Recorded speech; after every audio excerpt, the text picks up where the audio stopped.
नमस्कार, मैं हूं नीलू।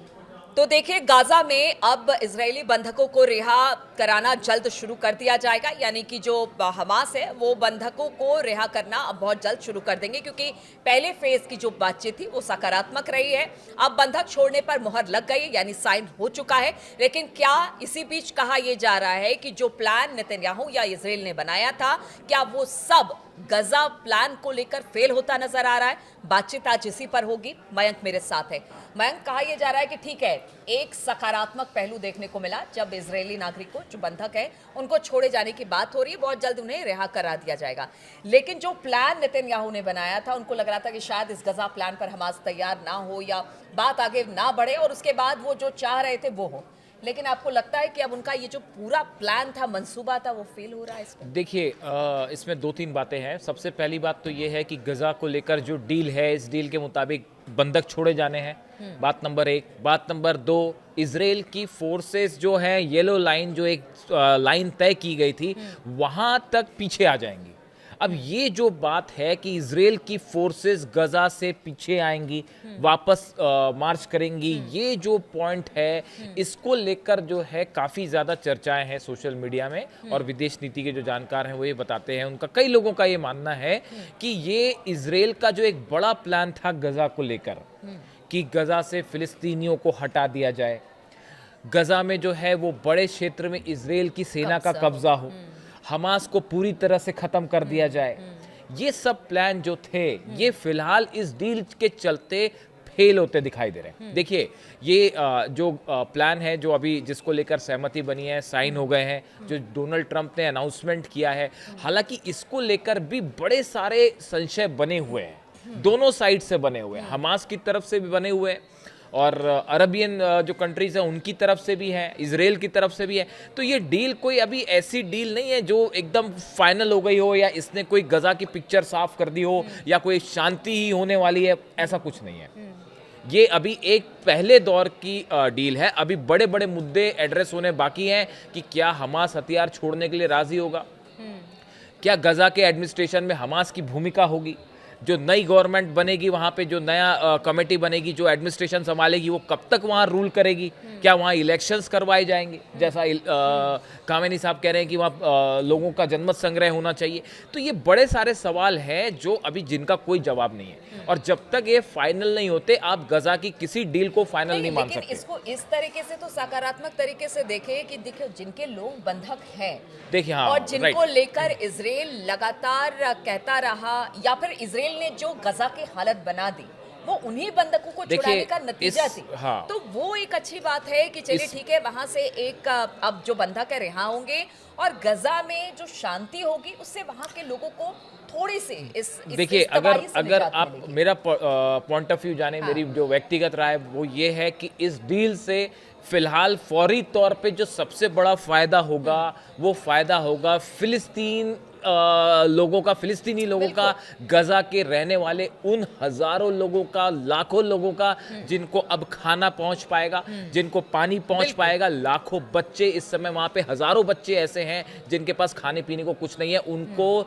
सबसे पहले खाना चाहिए। देखिए, कूटनीति होती रहेगी अपनी जगह, लेकिन फिलहाल जो है उनकी मदद सबसे जरूरी है। और ये जो डील का पहला हिस्सा है, इसके मुताबिक उनके लिए एड जाना शुरू हो जाएगी। 5 क्रॉसिंग्स जो है वो खोल दी जाएगी एड के लिए, जो इजराइल ने अभी ब्लॉक कर रखी है। वो 5 रास्ते से खाना पानी जो है वो अंदर जाने लगेगा, दवाइयां अंदर जाने लगेंगी, जिसकी गजा को बेहद जरूरत है। एक इसका जो पॉजिटिव एस्पेक्ट है, देखिए, कोई भी जो चीज होती है इंटरनेशनल रिलेशंस में, तो ऐसा कभी नहीं होता कि वो सिर्फ निगेटिव ही निगेटिव हो या वो पॉजिटिव, उसका आपको बैलेंस अप्रोच रखना पड़ेगा। बात इसे मान सकते हैं, तो अब देखिए, लेकिन इसमें बहुत सारे लेकिन भी हैं, बहुत सारे इफ एंड बट हैं। अब देखिए, अभी ये पहले दौर की बातचीत है, बंधक छोड़ दिए। हमने आपको पिछले वीडियो में बताया था कि नोबेल पीस प्राइज का अनाउंसमेंट होने वाला है, तो बहुत सारे लोगों का कहना है कि उसकी वजह से सब कुछ तेजी से हो रहा है। चलिए ठीक है, जो भी है, डील हुई फर्स्ट फेज की। अब जो बड़ा सवाल इसके बाद है वो ये है कि इजराइल अपनी फोर्सेस पीछे ले आता है, उसके बाद अगर हमास के हथियार छोड़ने को लेकर फिर से डेडलॉक हो गया तो क्या होगा? अगर हमास ने मना कर दिया कि साहब हम हथियार नहीं छोड़ेंगे, अभी तो वो बंधक छोड़ने के लिए राजी है, वो इस बात के लिए राजी नहीं है कि हम हथियार छोड़ देंगे। हमास की तरफ से ये भी नहीं कहा गया कि हम जो है वो गजा से एडमिनिस्ट्रेशन में हमारा कोई रोल नहीं होगा। अभी तो फौरी पहले फेज की बात हुई है जिसमें कहा है कि हम बंधक छोड़ते हैं, आप फोर्स वापस मंगवाइए। ठीक है, अब ऐसे ऐसे हालात में जो बात कही जा रही है वो ये कि इजराइल की फोर्सेस का वापस आना, हमास का ख़त्म ना होना। देखिए ये डील जब भी होती है तो एक प्रकार से देखिए हमास को लेकर भी इंटरनेशनल लेवल पे काफ़ी चर्चाएं हैं, मतलब उनको एक पक्ष माना गया इस पूरे मामले में। तो जो हमास को ख़त्म करने वाली बात थी कि हम एयर स्ट्राइक्स करके बातचीत आप कर रहे हो उनसे, हाँ, लेकिन फिर भी आप उनको खत्म करके या फिर जो एक बॉडी बनानी है उससे उनको बेदखल देखिए करके ये नहीं हो पाया। कैसे कर पाएंगे? हमास को जो खत्म करने का एजेंडा था वो नहीं हो पाया, गजा में कब्जा करने का जो एजेंडा था वो नहीं हो पाया, फिलिस्तीनियों को हटाने वाला एजेंडा था वो नहीं हो पाया। ये तीन चीजें फेल हो रही हैं, बड़े सारे एक्सपर्ट मान रहे हैं। इसलिए उनका कहना ऐसा है कि तो इजराइल का हिडन एजेंडा था वो इसमें सफल नहीं हो पाया। और नेतन्याहू ने डोनाल्ड ट्रंप के दबाव के चलते इस डील को साइन किया है, वरना इजराइल तो चाह रहा था कि शायद एक ऑल आउट वॉर खत्म हो पूरा, तो वो इस मकसद में था। लेकिन आप देखें कि अभी जिस तरह से ये डील हुई इसको लेके एक तो डोनाल्ड ट्रंप ने, देखिए जो बात हमने पहले भी बताई थी, उन्होंने जो अनाउंसमेंट किया, I am very proud to announce that Israel and Hamas have both signed off the first phase of our peace plan, कि पीस प्लान का जो फर्स्ट फेज था उसको साइन कर लिया है, जो उन्होंने कहा।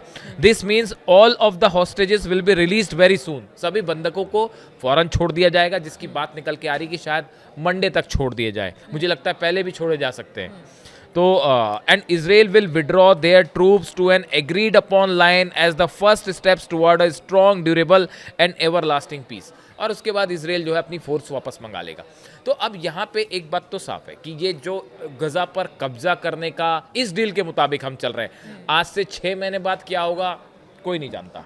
इसको लेके 6 महीने बाद मयंक, हाँ, मतलब ये तो ये भी नहीं कि बंधकों की रिहाई के बाद क्या, बंधकों की रिहाई के बाद क्या सिचुएशन होगी, ये डील अंत तक जा पाएगी नहीं जाएगी, अभी ये सब कुछ तय नहीं है। हम आज की बात कर रहे हैं, आज की डेट में आज जो हालात है वो आपको बता रहे हैं। और कभी-कभी आपको पॉजिटिव सोच के साथ भी आगे देखिए, अब इसमें अभी कुल मिला के जो ये है कि अब आगे इस डील का क्या होगा इसका अभी कुछ भी चीज़ें साफ नहीं है। लेकिन अभी जो सिचुएशन है उसमें ये डील बंधक छोड़ने वाली बात है, और इजरायली फोर्सेस का पीछे आना, इजरायली फोर्सेस का पीछे आना ये अपने आप में बड़े सारे जो हार्ड लाइनर हैं इजराइल के, उनके लिए बड़ा झटका है, जो ये चाहते थे कि गजा में एक बफर जोन बन जाए या गजा की बड़ी सारी ज़मीन जो इजरायली फोर्सेस वहाँ रहें। देखिए लेबनान में भी बहुत ज़्यादा ऐसा हो नहीं पाया, अल्टीमेटली इजराइल को अपनी फोर्सेस पीछे खींचनी पड़ी। वैसे ही ये गजा में भी सिचुएशन है, हुती एक अलग चैलेंज बने ही हुए हैं, और अभी एक नई और चीज़ निकल के सामने आई है, इसका हम अलग से वीडियो में चर्चा करेंगे। ईरान को लेके डोनाल्ड ट्रंप ने बड़ी बातें कही है, उन्होंने बड़े संकेत दिए हैं कि गजा डील के बाद ईरान के साथ भी क्या कोई डील हो सकती है। देखिए हम आपको पिछले 3 वीडियो से लगातार कह रहे थे कि इस डील में बैक चैनल से ईरान भी इन्वॉल्व है, बैक चैनल से जो है वो रशिया भी इन्वॉल्व है, और ये दोनों को हमास और इजराइल के बीच में जो पिछली बात हुई फ़ोन पे पुतिन की नेतन्याहू से, मुझे लगता है कि इस फोन टॉक के बाद इजराइल ने अपना स्टैंड जरा सॉफ्ट किया इस पूरी डील को लेकर, ऐसा लगता है। तो बैक चैनल से ईरान भी इन्वॉल्व है इसमें, और कभी समय की डिमांड भी होती है आपको सॉफ्ट करनी पड़ती है। लेकिन एक देखिए, एक पॉइंट ऑफ व्यू ये भी कह रहा है कि अगर इजराइल की फोर्सेस गजा से बाहर आ जाती हैं तो ईरान या हमास, जो अक्सर हम देखते हैं कि एक ही पॉइंट ऑफ व्यू रखते हैं, ये एक प्रकार से इनकी एक आप कह लें कि एक प्रकार से जीती कुछ लोग इसको जीत भी मान रहे हैं, कह रहे हैं ऐसा है कुछ लोगों का, मतलब ये कोई हम अपनी राय नहीं बता रहे, कुछ एक्सपर्ट्स हैं उनका ये कहना है कि भाई अगर इजराइल की फोर्स गजा से बाहर आती है तो ये ईरान की जीत है, ये हमास की जीत है, कि आपने जो कैप्चर करने का प्लान था वो सफल नहीं हो पाया। और अगर डील के बाद जो भी हालात बनेंगे, भाई ऐसा तो है नहीं कि आप हमास के जो लड़ाके हैं उनको आप उन पे हमला करके उन्हें खत्म कर देंगे, ऐसा तो होगा नहीं। डील के बाद उसकी शर्ती सीज फायर है, और सीज फायर हो जाता है और हमास भी बरकरार रहता है, गजा की ज़मीन भी बच जाती है, इंटरनेशनल एड भी जाती है। ये अपने आप में एक अलग फिलिस्तीनी देश बनने की दिशा में अच्छा स्टेप हो सकता है, एक देश के रूप में फिलिस्तीन को मान्यता मिलना बड़ा स्टेप हो सकता है। लेकिन फिर हम कहेंगे। लेकिन इसमें बड़े सारे मुद्दे हैं जिस पे क्लैरिटी होने के लिए अभी इस पे जल्दबाजी हो गई, कहना कि डील सफल हो गई है या डील फेल हो गई है। अभी चीज़ों के परिणाम देखने पड़ेंगे कि इसके रिजल्ट्स क्या होते हैं, आपको वेट करना पड़ेगा थोड़ा, उसके बाद समय के हिसाब से तय होगा कि जो कुछ हो रहा है इसका नतीजा और अंजाम बिल्कुल। क्या तो देखिए, बंधक छोड़े जाने हैं, बंधक बहुत जल्द छूट जाएंगे, लेकिन उसके बाद क्या बाकी जो बिंदुओं पर बातचीत इस वक्त हमास और इजराइल के बीच में चल रही है, क्या उस पर सहमति बन पाएगी? क्या हमास हथियार छोड़ेगा? और अगर हमास हथियार छोड़ता है तो ये भी कहा जा रहा है कि ऐसा ना हो कि कहीं उसका खात्मा करने के लिए एक बार फिर से इजराइल आगे आ जाए। बहुत सारे ऐसे लेकिन, किंतु परंतु हैं, लेकिन इसका होगा क्या, इसके लिए वेट करना पड़ेगा, इस पर स्थिति पर नजर बनानी होगी और फिर देखना होगा कि इसमें क्या होता है। वो तमाम अपडेट्स लेकर हम आपके पास जरूर आएंगे, चर्चा इस पर जरूर करेंगे। फिलहाल बहुत बहुत शुक्रिया आप सभी का हमारे साथ इस चर्चा में शामिल होने के लिए।